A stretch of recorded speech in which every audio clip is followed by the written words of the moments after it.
Hi, everyone. So it is 12 o'clock. So I do want to respect everyone's time and get started on time. But I do see 16 people on, and there were quite a few that had signed up. So we'll talk slow and hopefully people will come on as we get started here. So I'm just going to take a moment to introduce myself. My name is Mary Lynn Windish, and I am a licensed professional counselor, and I'm also an EAP counselor with Preferred EAP, your Employee Assistance Program. One of the other things that I do is I teach with the Center for Mindfulness, the Lehigh Valley Center for Mindfulness, and that is one of the things that prompted us to choose this topic of how mindfulness can help us with holiday stress. For many of us, the holiday season can be a really wonderful time of year that we look forward to, but it can also be a time of increased stress and challenges. So today we're going to talk about taking a mindful approach to the holidays. And a mindful approach involves less doing and more being to help us be more present and hopefully less stressed during the holidays. So this is just a quick run through of what we're going to talk about. We're going to talk about why we're so stressed, sources of stress during the holidays, some of the traditional ways of coping, and then introduce what mindfulness is and why it can be helpful. We're going to talk about how mindfulness can help us better cope with holiday challenges, prioritize what's meaningful to us, and also let go of what no longer serves us, things that get in the way of enjoying the holidays. We're going to experience a few brief mindfulness practices and go over a few reminders and tips towards having a more mindful holiday experience. Please feel free if you want to put something in the chat. Hopefully we'll have some time at the end for some questions, but feel free to answer any of the questions that I ask or give any feedback as we go through, okay? So we know that the holidays can be joyful, but also the reality is that they often come with a lot of challenges too. These are just a few of the common challenges that we face. Of course, the biggest one for most of us is the financial part. Right now, we are all facing very real truth of inflation that's affecting how we typically do our holidays. For many people, gift giving, entertaining, traveling costs are things that are costing more this year than they had before. When we get together with family, there's often relational issues. We may love our family, but sometimes being around them can cause some drama, some tension, and for some, there's a lot more division going on in families. So we want to take a look at that and look at some of those obligations and expectations that we put on ourselves during the holiday season. Time constraints. One of the biggest issues that most of us deal with is feeling like we just don't have the time to do all of the things that the holidays ask of us. And it's very true. There's a lot more to do than typically. So we may have had stress prior to the holiday season, but when we add on all the planning, cooking, shopping, preparing, entertaining, we can feel very constrained with our time. And then it's very real for a lot of people that the holidays also bring some sadness, as it may be the first holiday season or even the 10th or 20th holiday season where someone very important to you, a loved one, has either passed away or it's the end of a relationship, like a divorce or a change, or just that people that you love are not able to be with you. So these are things that we commonly cause us stress and our challenges. And just to go over some of the effects of stress, we use that term stress to describe trying to meet life's challenges and demands. We feel stress in our bodies, and feeling stressed is our total response. We feel stress in our mind and our body when we have a lot of demands placed on us. A certain amount of stress can be motivating, or not all stress is bad, but the way we use the term stress, we talk about it as being stressful situations, and our body actually does have its own warning system, and our body's fight, flight, or freeze response. Our nervous system kicks into gear when it senses danger or when there's any threat. So with extended stress, when there's too much stress and we don't feel like we have, or we actually don't have the resources to deal with it, it can show up in ways that most of us are pretty familiar with. Physically, it can show up in our bodies with muscle tension, headaches, teeth grinding, digestive issues. Mentally and emotionally, it can show up as worries and fears, anxiety, difficulty relaxing, frustration.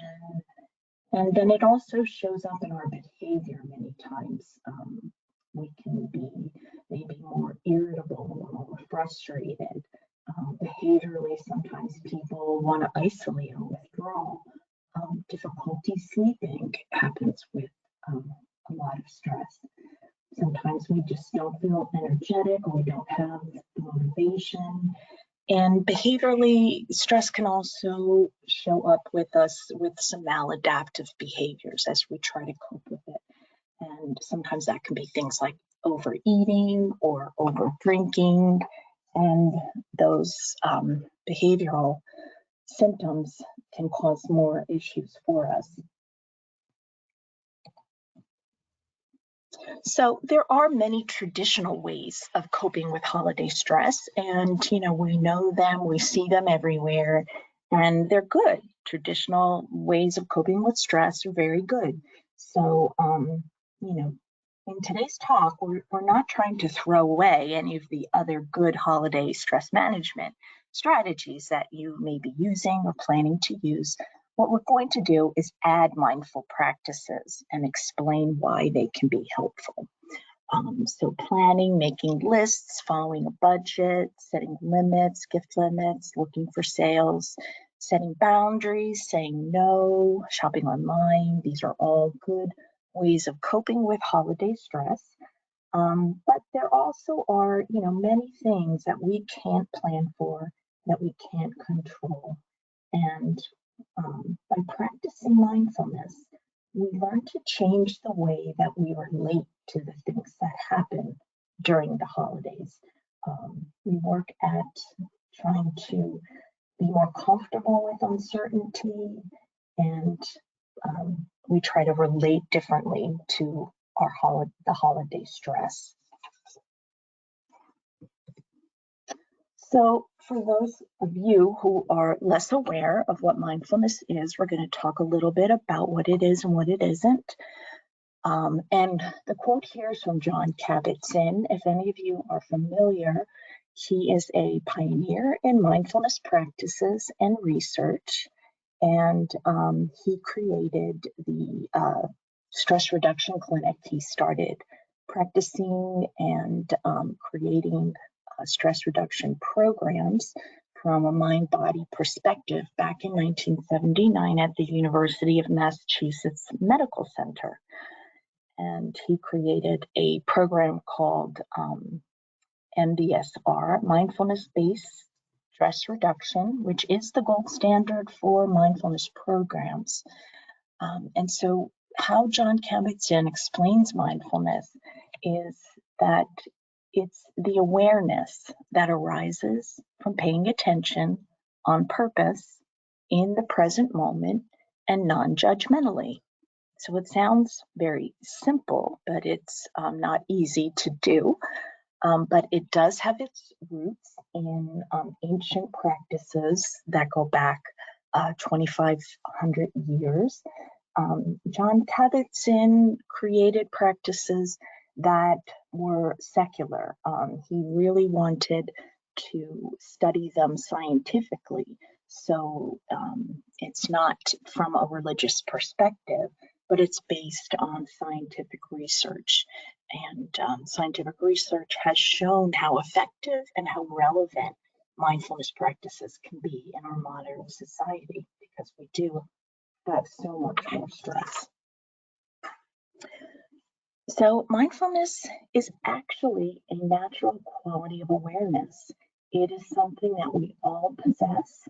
We all have the ability to access it, but we typically just aren't aware of mindful moments, and we don't, we just don't pay attention very often. But if you think about the last time you noticed a beautiful sunset, or a moment that really caught your attention and you got completely captivated with that experience, like maybe, the first few seconds of tasting a delicious meal or feeling a hug from someone you love, and you just kind of felt it, experienced it, and took in that experience. That moment is a moment of mindfulness, when we're fully in that moment and we're experiencing that moment.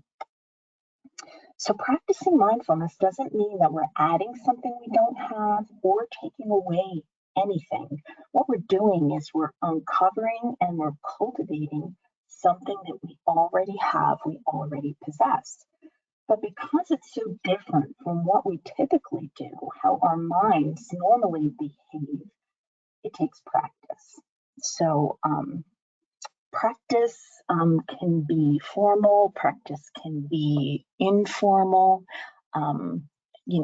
Practicing mindfulness doesn't mean that you have to go sit on a cushion in the lotus position and spend hours meditating, although you can if you want. But there's benefit in practicing formally, but there's also informal practices where we can learn to bring mindfulness into our daily life as we go through it. And that is just bringing our attention to a focus of our experience, our sensations in the moment. And we can do that informally throughout the day. There's many ways that we can include it. And there's our Lehigh Valley Mindfulness Center. We offer classes on mindfulness, and there's many different websites and resources and apps to help us incorporate mindfulness. So for those who are not as aware, we are just going to go over what mindfulness isn't, because there are a lot of misconceptions out there about mindfulness. And one of the ones that I hear most frequently is that it's a relaxation technique, or it's just thinking positively. And although those things may be a part of the practice, or they may be the result, you may feel relaxed as a result, it really isn't what the practice is about. It's not about going into a trance or escaping reality. It's not about stopping or getting rid of your thoughts. And that's another common thing that I hear, is that people say, oh, I can't do that because I can't stop my thoughts. Well, in mindfulness, we're really not trying to stop our thoughts. What we're trying to do is to be aware and notice them and have a different relationship with our thoughts. And that works by having a focus of attention and bringing our attention and awareness back to our experience. When our mind wanders, we just keep bringing our awareness back to our present moment experience. So don't worry about needing to stop or get rid of your thoughts. It's not a panacea. It's not completely, going to fix everything. And it really doesn't belong to any particular religion, although a lot of religions and cultures do have some kind of contemplative practice. Mindfulness, as we're speaking about it, isn't a religious practice. So instead of talking about it right now, we're going to experience a brief mindfulness exercise. So I'd like you to start by just taking a moment to relax and putting down whatever else you're doing at the moment. Many times we're doing 2, 3, 4 different things at a time. So one of the ways we start with mindfulness is that we put down all the other things that we're doing. So if you've got your phone or you're writing, just let that go for now for a moment. And take a moment to relax in your chair. Just allow your body to get comfortable in the chair. Notice any areas of tension or holding, and see if you can just soften them and relax them. You can close your eyes if you're comfortable, or you can just lower your gaze. Either one is fine, whatever suits you. And as you close your eyes or lower your gaze, just bring your attention into your body, feeling the sensations in your body at this moment. And if you're sitting in a chair, most likely you're feeling the sensation of the soles of your feet on the floor, putting both feet on the floor if possible, and just feeling how that grounds us and feeling that pressure from the floor on our feet. Noticing how it feels to be supported by the chair. Noticing where our hands are. Just allowing ourselves to experience those sensations. And now as your attention is inward, notice any thoughts that you might be having. Any thoughts that may be going through your mind about what the rest of your day looks like or things that you have to do. Just notice those. And then bring your attention back to the sensations in your body. Just letting go of those thoughts for now and allowing yourself to just be here. Noticing now any feelings, any emotions that you might be having. Maybe anxiety or restlessness, frustration, maybe calm. Just be with those feelings for a moment. Just allow them to be whatever they are.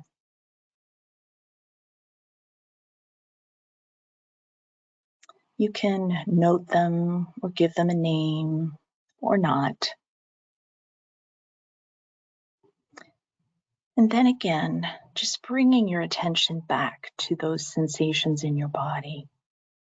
Sitting in the chair, feet on the floor.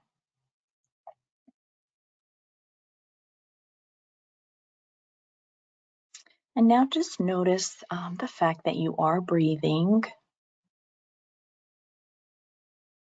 And without changing your breath in any way, just notice the sensations that you're experiencing as you breathe.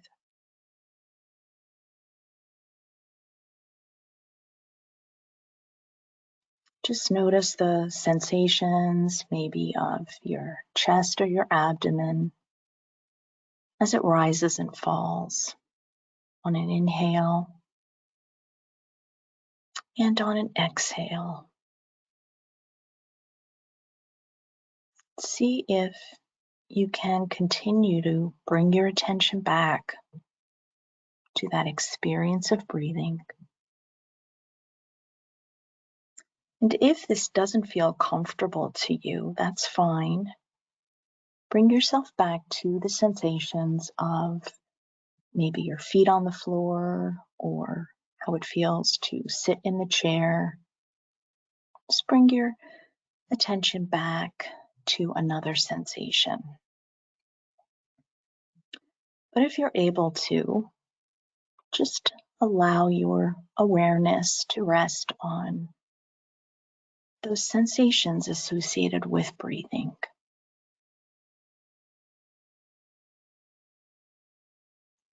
Notice how it feels on the inhale, and notice how your body feels on the exhale.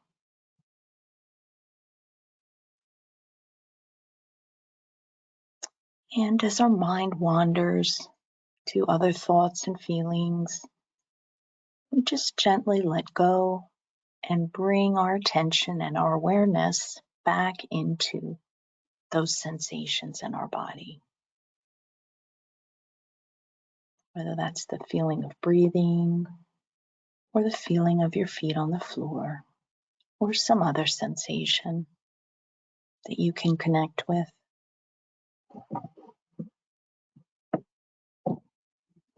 Breathing in and breathing out.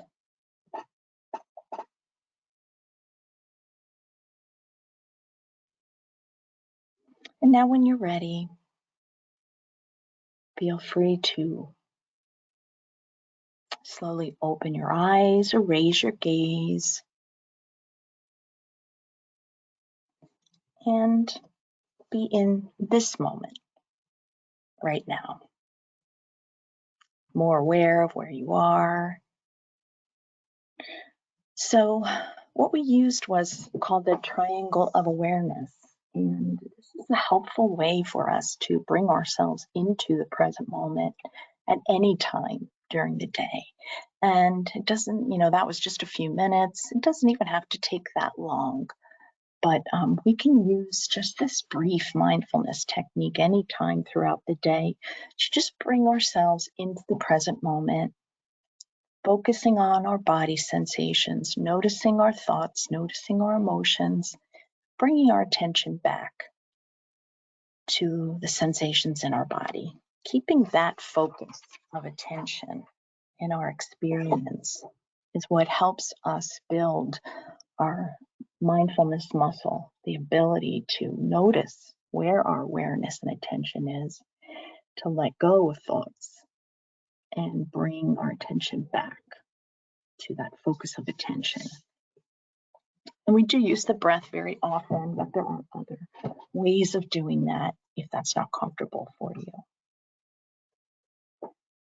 Okay, so moving on, we're going to talk about how mindful awareness can help us cope with practice. With mindful practice, we become more aware of our present moment experiences, our sensations, our thoughts. And as we allow ourselves to be present with whatever is showing up in our present moment, we can stop avoiding negative experiences. And that is typically, we don't like negative experiences.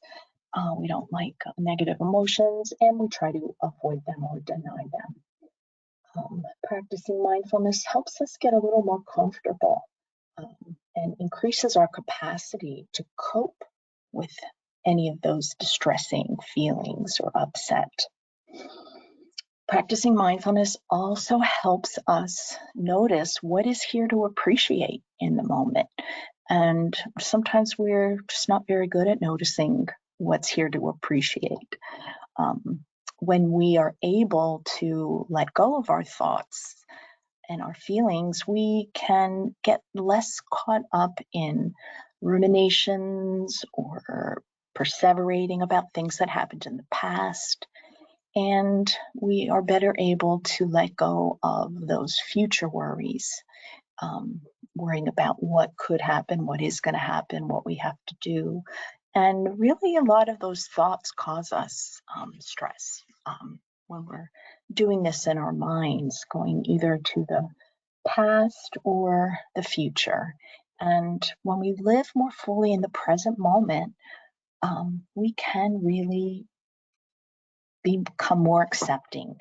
We can decrease our reactivity and emotional reactions to things, which helps us improve our functioning and gives us a greater ability to be with our lives and enjoy our lives. So, as I said before, there has been many studies over the past 30 plus years. Really, many of the research starting and studying John Kabat-Zinn's mindfulness-based stress reduction, or other practices and programs that are based on that. And the studies have shown that engaging in mindfulness practices and integrating them into our daily lives can help us in many different ways. It can help us reduce anxiety, stress, feelings of panic, increase positive feelings, improve our focus and our concentration, help us sleep better, improve our ability to regulate emotions. Physically, it can actually help our immune system and help us better learn to manage chronic pain, increase our ability to focus, pay attention, our memory, and it also fosters compassion, self-compassion, kindness towards ourselves and others, and can help us in relationships. Mindful communication can help us improve our relationships. So there's plenty of good reasons to practice. And the benefit that we want to focus on most right now is that mindfulness can help us change how we react to stress. So as we talked about earlier, our stress reaction is within our nervous system, and it is our fight or flight response that brings on all of those physical reactions within our body. So when we practice mindfulness, we are able to slow down and we're able to make a choice to react, or when we pause, relax, and give ourselves some space, we can choose to respond. And many times we can choose a different way of responding that's more helpful to us.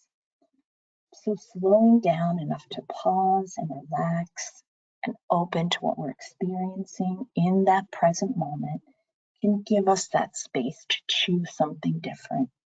And this is a quote from humanistic psychologist and existential philosopher Rollo May.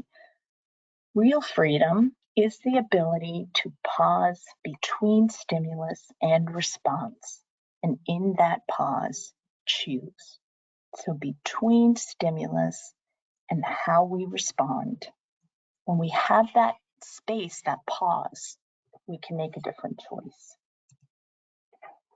This is one of my favorite graphics, and it is from John Kabat-Zinn's book, Full Catastrophe Living, Using the Wisdom of Your Body and Mind to Face Stress, Pain, and Illness.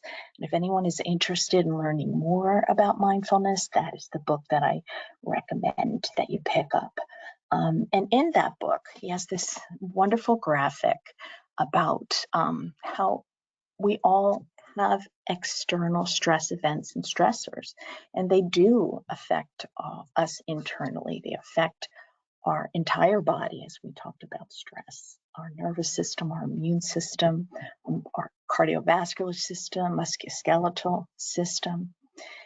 And as we're talking about mindfulness, we see that if we just respond or react as we always have in the past, and if there's no space or pause, our fight or flight alarm reactivity does react and it is triggered, which, causes those changes in our body. We have hyperarousal, our blood pressure increases, our pulse rate increases. And with continued stress response, many times we're in that stress reaction for extended periods of time. We're not even realizing it.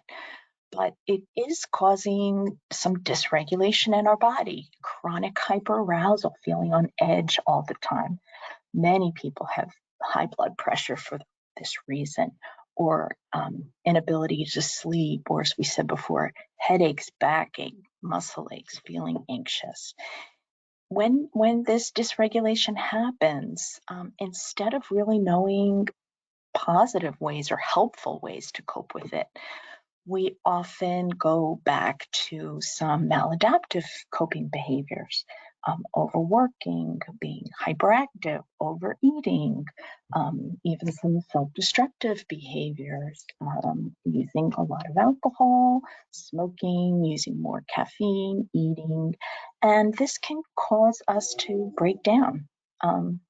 Just to completely break down, which of course we do not want to do. So we want to avoid that. And if you look on the right side, you can see that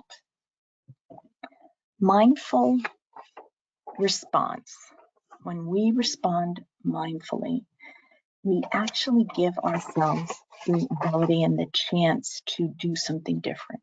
We may feel that response in our bodies, but we're also aware.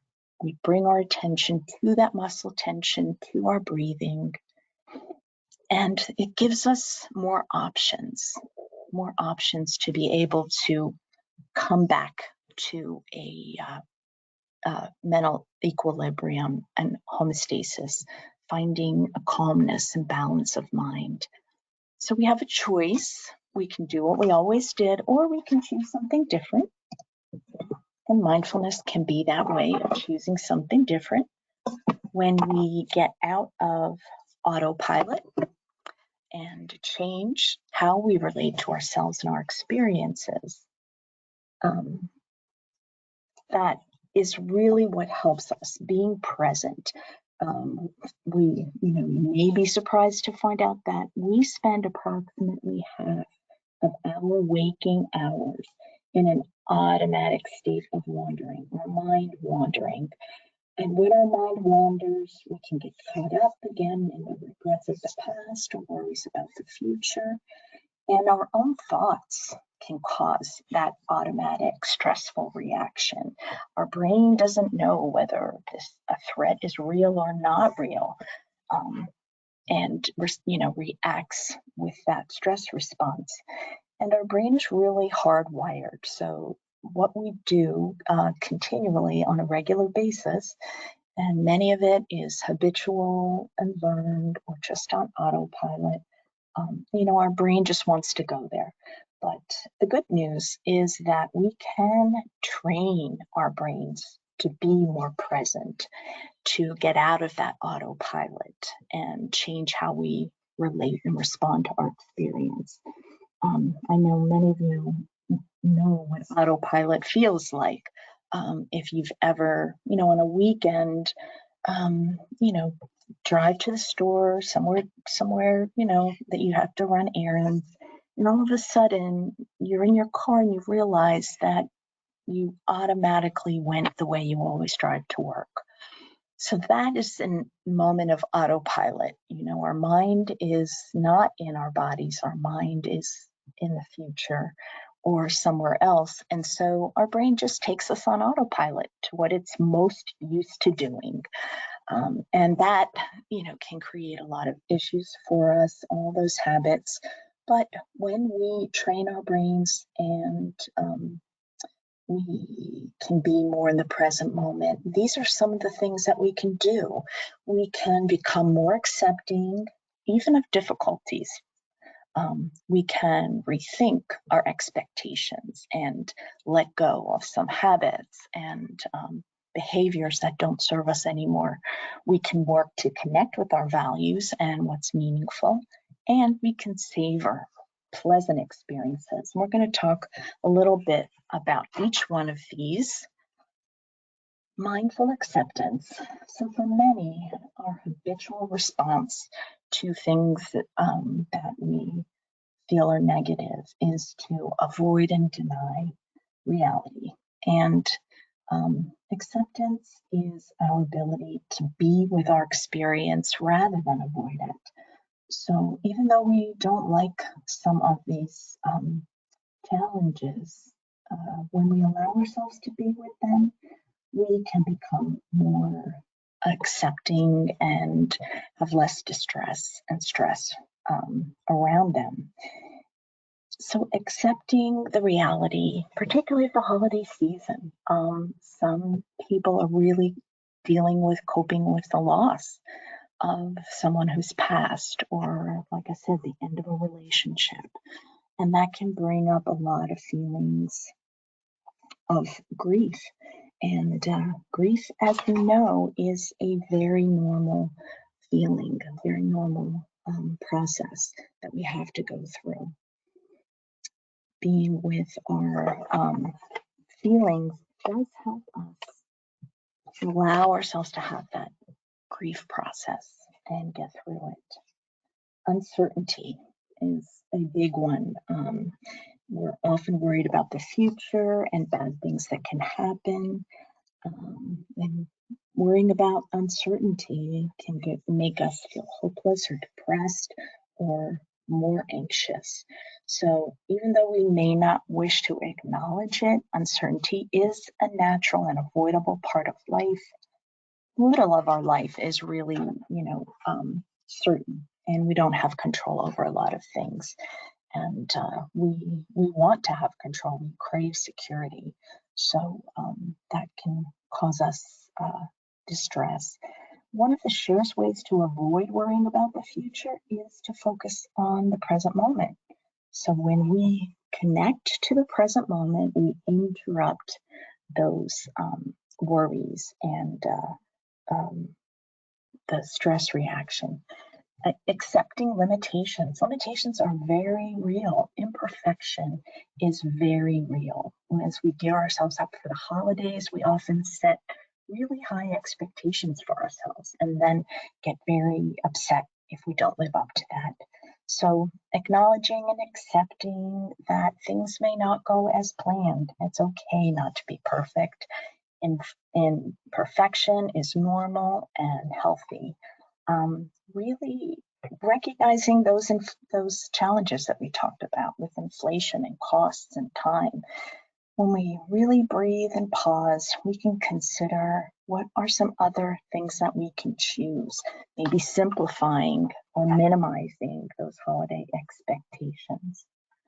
Recognizing relational challenges.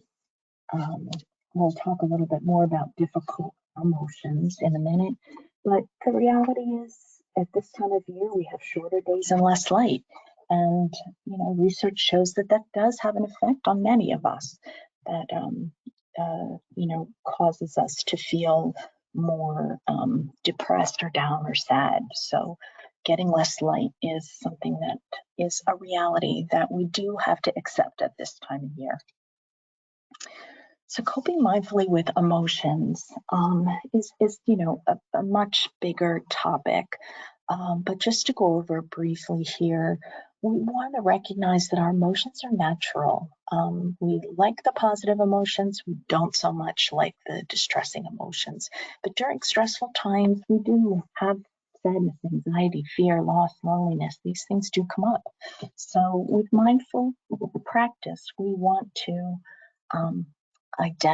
allow those emotions. And instead of avoiding or suppressing, we want to be able to find healthier ways of expressing them using mindful action, reminding ourselves that emotions change over time.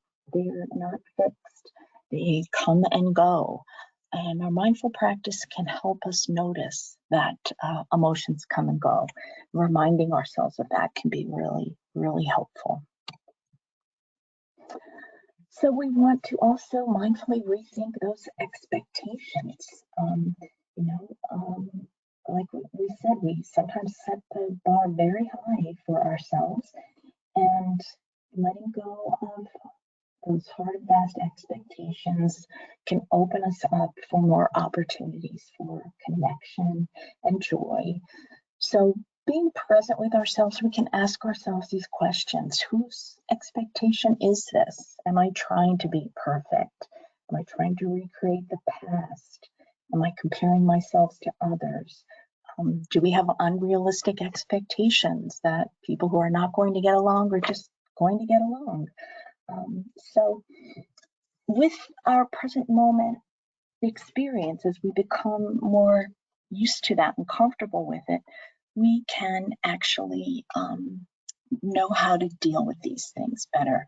We can plan to have a meeting with ourselves and our family, and we can talk about what are the most meaningful parts of the holiday for you, and see if you can change your plans based on having a meeting and talking with your family. Maybe you don't have to do everything that you've done in the past to kind of create a illusion of either what we see on TV and in the movies of these perfect holiday families, or what we remember from the past.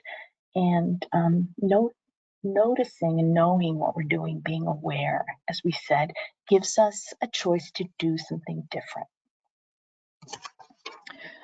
So getting out of autopilot allows us to let go of some of these habits and expectations and learned behaviors that are just there after many years. This is a quote that I found from the Minimalist Mom, and there is a minimizing, minimalist kind of wave where we really try to simplify our lives so that we don't feel so stressed. One of the things she says is that we don't have to continue traditions that leave us broke, overwhelmed, and tired. And how true is that? It really is true, but yet sometimes we feel like we have to do it. We get overwhelmed, we get broke, we get exhausted. But when we get out of autopilot and we really become aware, we try to think about, what are the stories that we're telling ourselves? Are we trying to control everything, things we can't control? Are we doing things to people please? Are we caught up in consumer culture? Marketing and consumerism wants us to think, oh, I need that. Oh, I need that. I mean, that's what it's designed to do. And it's easy to get caught up in that and overspend. Or a scarcity mindset, thinking, we don't have that. We need something else. Or, when we get tired, when we're stressed, we push ourselves, we get less sleep, we might be drinking more to try to get ourselves to relax. And those are not that helpful. But mindfulness can help us let go of some of those habits, make different choices. Mindful practice can help us pause, reflect, and reconnect with our values. You can have a meeting with yourself and with your family and really think about, what is it that we really value about the holidays? What is most meaningful, and what traditions are most important? Think about maybe giving back. We have choices about how we want to live our lives.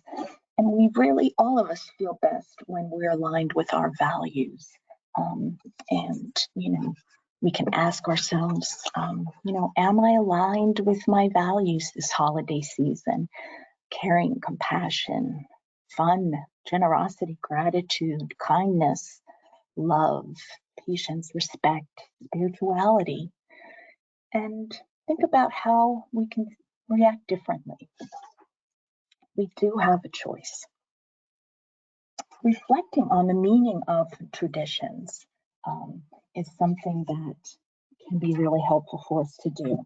And there's no absolutes as far as, on one end being less, not mindful or mindful. Really, there's a continuum where we may be less mindful or more mindful. So we can consider, when we're less mindful, we might get into the habit of gifting from duty, or responding to consumerism, expectations, overextending.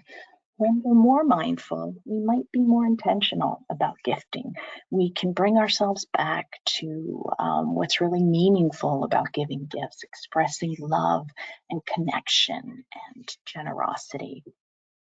And as we decorate when we're less mindful, we can get caught up in that, what's the best, what's the most, this has to be perfect. We have to get new decorations, have 5 different Christmas trees. But when we use our mindfulness, we can try to come back to what those decorations are really about. Symbols of light, hope, faith for many. Symbols of faith are important. Entertaining. What do we really get together for? Does it become a chore or a burden? Or, are we really entertaining to connect, to appreciate, to share, to be with our friends and families, to, be more mindful about what we're eating and not overeating? So with being less mindful, we focus on doing more, speeding up, complaining, being busy, just getting through the holidays. And if we practice mindfulness, we can focus on being more, slowing down, and thinking about our schedule differently. So here's some additional quotes. You can give but little when you give of your possessions. It is when you give of yourself that you truly give. And from Sister Teresa, it's not how much we give, but how much love we put into giving. Sometimes presence, being with people, is more important than presence as we think in gifts, spending time with those we love. One of the wonderful ways of practicing mindfulness during the holidays is to savor pleasant experiences. We may notice pleasant experiences, but right away, we're on to the next thing. And when we practice mindfulness, we focus on really experiencing that present moment, using all of our senses. And this is a wonderful time to savor pleasant experiences because of the atmosphere, the festive atmosphere, the light of the menorah, if that's our cultural background, the Christmas tree, the lights on the Christmas tree, and we can step back from the holiday stress and just take a moment to really, really allow ourselves to experience these pleasant sensory moments.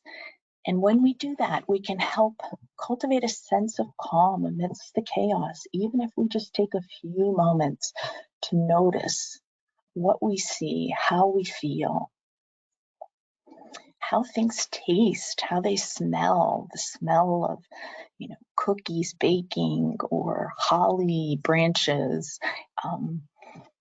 seeing, snowy night, feeling snowflakes on your face. Savoring pleasant experiences can be a wonderful thing to remind ourselves to do, bringing ourselves into the present moment. And so right now we're going to experience a mindful contemplation practice. And what I want to do is have you reflect on a few questions, okay? So reflecting on how mindfulness may change your holiday experience. As we've gone through some of these options, think to yourself, how can mindfulness change your holiday experience? And what feeling do you want to have over the next few days, months of this season? What's a feeling that you want to have? And can you set an intention based on that feeling? And focus your holiday decision making on that intention. Being intentional can really help us connect to our values and shape our behavior. So holding those in your mind, I want you to, again, take another moment to relax, putting down whatever else you're doing. Pause, take a few breaths, and ground yourself by noticing those sensations in your body, noticing your feet on the floor, your body as it's supported in the chair. Again, you can lower your gaze or close your eyes. Just taking a few moments to bring our mind and our body into the same place. Noticing our breath, noticing the sensations, breathing in and breathing out. And as our mind may be going to, what we have to do next, what's on our agenda for the rest of the day, or other thoughts, just allow those thoughts to just wash away, bringing your attention again back to the sensations in your body, what you're experiencing right now in this present moment.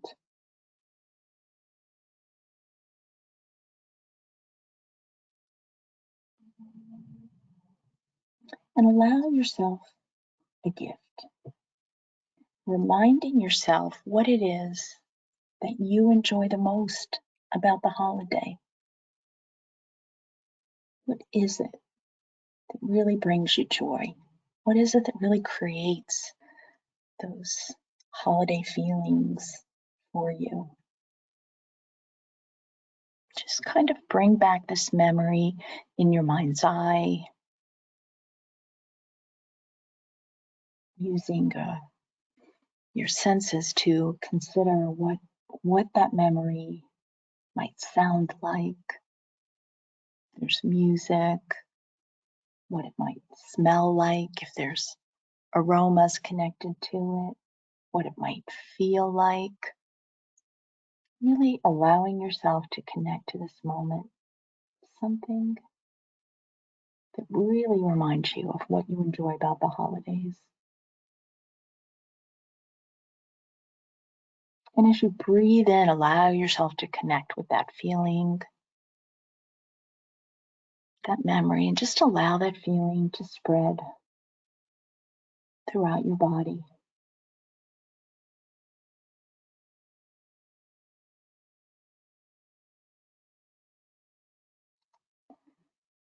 Breathing in warmth. On an inhale, breathe in the sensation of warmth.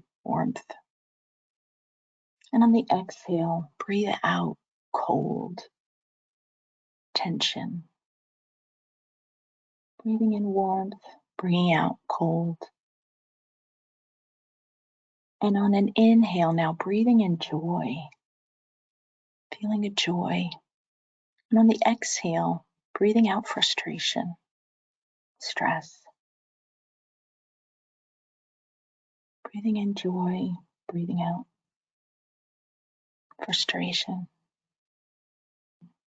On the inhale, breathing in peace and calm. And on the exhale, breathing out worry and tension.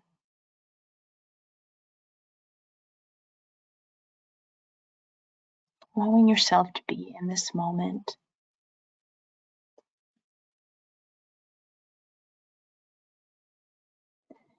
And then go back to your intention. What it is you want to focus on in the holidays. See if you can bring that intention into your experience. And just connect with those feelings.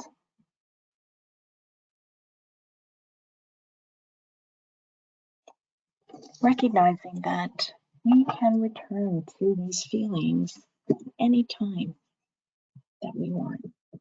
We can take a moment each day to connect with what really is important to us, what we really want to enjoy, what we really value and is meaningful about the holiday season.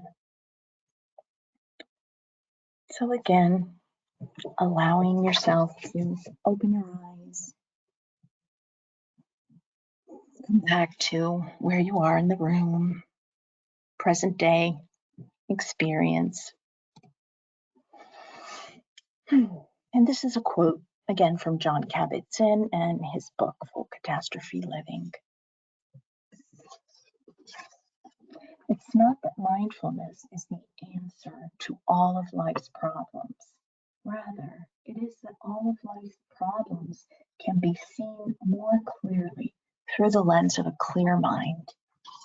When we allow ourselves to be present with our experience, letting go of worries and stresses, we can find that space of clear, calm presence and respond to these stresses rather than just habitually react to them.